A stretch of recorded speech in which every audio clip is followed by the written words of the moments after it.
She called the cops and screamed, "Arrest him. He's trespassing on my property." But I was standing right there. On the land I bought with my own hands. The same ranch I had built before I deployed overseas. I just stared at her, calm but burning inside. She had a folder in her hand, waving some HOA paper that said the land wasn't mine anymore. My neighbors peeked out from behind their fences, whispering, waiting to see what would happen. She smirked like she already won. "I sold this ranch," she said with fake confidence. "You were gone. The HOA has full rights now." I almost laughed. But the anger in my chest was heavier than my armor overseas. I kept my voice steady. "You think a piece of paper can erase my deed? You think you can steal a soldier's land while he's serving his country?"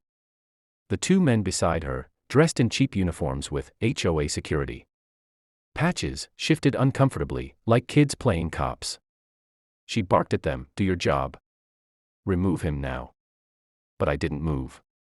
I just stood taller, let my silence make her nervous. One of the fake officers muttered, "Ma'am, maybe we should wait for the sheriff." She cut him off, yelling, "No. This man has no right here."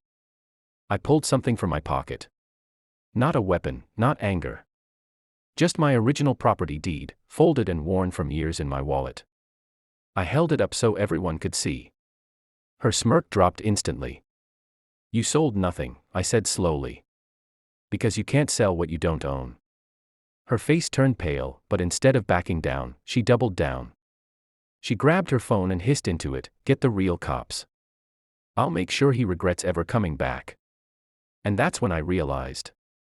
This wasn't just about me. She had done this to others too. And now, she was about to learn what happens when you try to steal from the wrong man. The sirens cut through the quiet neighborhood, flashing red and blue lights bouncing off the ranch fences. Karen straightened her suit jacket, fixing her hair like she was about to win an award. Finally, she whispered, "The law will handle this." The fake HOA guards stood stiff, pretending they had authority. But I saw their hands shaking. The cruiser door opened, and two deputies stepped out. Real uniforms. Real authority. My heart raced, not from fear, but from anticipation. Karen rushed toward them, pointing at me like she had caught a criminal. "Arrest him," she shouted. "He broke into this property. He's violent. He threatened me and my staff."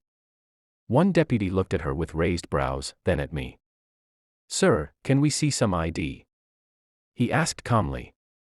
I pulled out my military ID and handed it over with the folded deed. His eyes flickered when he saw the seal.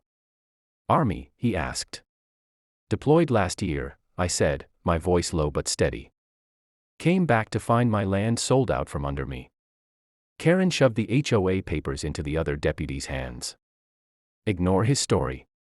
He abandoned this property. HOA took over, I lawfully sold it. He's trespassing." The deputy studied the HOA notice, then frowned. "Ma'am, this isn't even notarized. And it doesn't have the county clerk's stamp." Karen's face went red. "What? Are you calling me a liar?" I didn't say a word.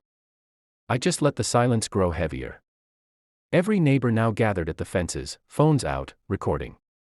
The second deputy looked at me again, then said the line that froze her cold. "Ma'am, you might want to step back. Because if this deed checks out, you're looking at fraud." Her lips trembled, but she forced a laugh. "Fraud? Don't be ridiculous. I am the HOA." And right then, my phone buzzed. A call from my old commander. I answered it on speaker. His voice was clear, sharp, and carried more weight than any HOA paper ever could. "Son, we've been tracking a complaint about that HOA. Don't move. The Army already contacted federal housing investigators. That woman won't touch a single acre again." Karen froze. The deputy's eyes widened. The neighbors gasped. For the first time, she looked scared. Karen's confidence cracked. But she tried to glue it back together with another fake smile. She stepped closer to the deputies, lowering her voice like she could still control the room. Don't listen to him. He's just making calls to scare me. This ranch is under HOA jurisdiction, and I. Before she could finish, black SUVs rolled down the dirt road, dust rising behind them. They didn't look like patrol cars. They looked heavier. The doors opened, and 3 men in plain suits stepped out. Badges flashing in the sunlight. The neighbors fell silent. Even the fake HOA guards backed up. One of the agents walked straight toward Karen. "Ma'am. We're with Federal Housing Enforcement. We need to speak with you regarding multiple property complaints in this county." Karen blinked fast, stumbling on her words. "Multiple complaints?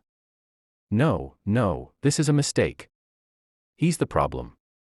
He came back from deployment and thinks he still owns this place." The agent cut her off. "We already have verified records from the county. This ranch belongs to him. Not you. Not your HOA." He turned to me, nodding with respect. "Sir, thank you for your service. We'll handle this." Karen's face twisted. She turned to the crowd of neighbors, desperate. "You all saw him. He threatened me. He's dangerous. You can't just let him walk free." One of the neighbors, a gray-haired man who'd been filming everything, stepped forward. "I saw it all. You planted fake notices, brought fake security, and tried to bully him. You've been doing this for years, Karen." "Not anymore." The crowd murmured in agreement, phones raised high, catching every second. Karen's voice shook as she snapped back, "You people don't understand. I control this neighborhood." That's when the agent pulled out a folder and dropped the hammer. "No, ma'am. What you control is a network of fraudulent HOA contracts. We have evidence linking you to over a dozen illegal property sales. This isn't just harassment, it's federal fraud." Karen's fake authority shattered in that moment. The HOA guards quietly slipped away, pretending they didn't know her. The deputy stood taller, waiting for the order. I crossed my arms, my voice calm but cutting through the silence. "You tried to steal my land while I was fighting for this country. Now you're about to lose everything you thought you owned." Her jaw dropped. The neighbors cheered under their breath. And the agents moved in closer, ready to take her. Karen's hands trembled, but instead of surrendering, she snapped.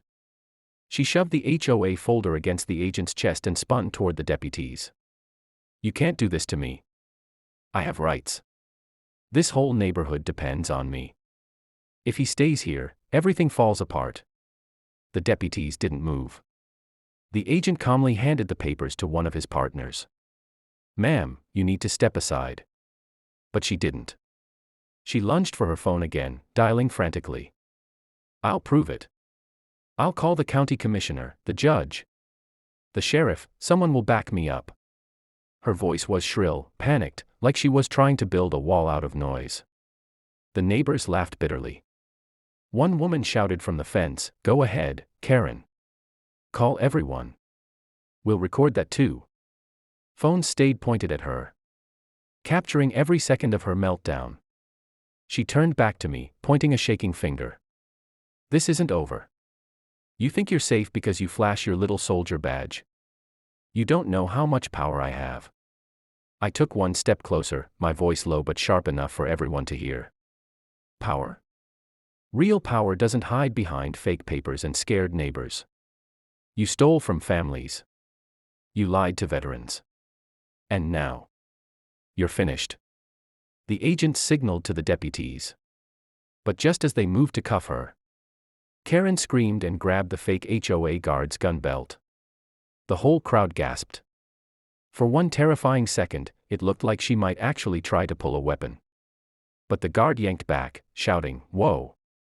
I'm not going down for you, lady." He shoved her away, and she stumbled in the dirt, falling to her knees. Her last ounce of control slipped through her fingers. The lead agent leaned down, cold and final. "You just turned a fraud case into a criminal arrest. Congratulations." As the cuffs clicked around her wrists, Karen's eyes darted wildly around the crowd, searching for anyone to defend her. No one moved. No one spoke. I exhaled slowly, the weight of deployment and betrayal pressing on me. but also the relief of justice. Finally catching up. For the first time, I saw fear in her eyes instead of mine. And then, just when it seemed like the nightmare was over, the agent's phone rang. His face tightened as he listened. When he hung up, he looked at me. "Sir, this goes deeper than her. She wasn't working alone." The crowd went silent again. Even Karen stopped struggling, her face twisting into a knowing smile. The agent's words cut through the air like a blade. She wasn't working alone. Everyone froze. Karen's smirk returned, twisted and ugly. "You think I'm the villain? You haven't even met the people above me," she hissed. The neighbors murmured in fear, some lowering their phones. But I didn't flinch. I looked the agent dead in the eye. "Then we go higher. I didn't fight overseas just to lose my home here. If they want a fight, they'll get one. But they'll lose it the same way she did, by the law." Karen was dragged toward the SUVs, still shouting, "You'll never stop us. The HOA owns everything." Her voice faded as the doors slammed shut. The deputy stayed behind, reassuring the neighbors that their houses would be reviewed. One man asked, "Does this mean we finally get our deeds back?" The agent nodded. "Every stolen property is being returned. Justice doesn't stop with one arrest." I stood at the edge of my land, looking out at the fences, the fields, the soil I had sweated for. For a year, it had been stolen on paper. But now, it was mine again, legally, rightfully, and untouchable. A little boy from down the road ran up to me, his father behind him. The boy saluted shyly. "Thank you for fighting, sir. Not just in the army, but here." I swallowed hard, fighting the lump in my throat.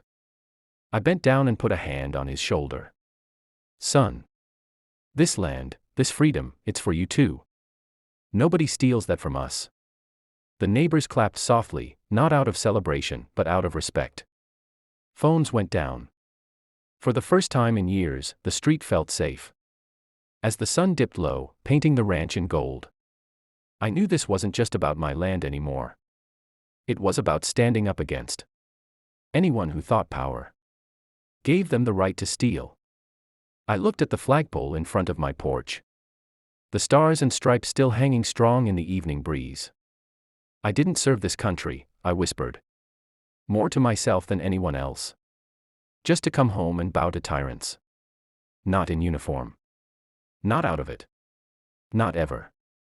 And with that, the ranch was mine again. Not just by law, but by justice.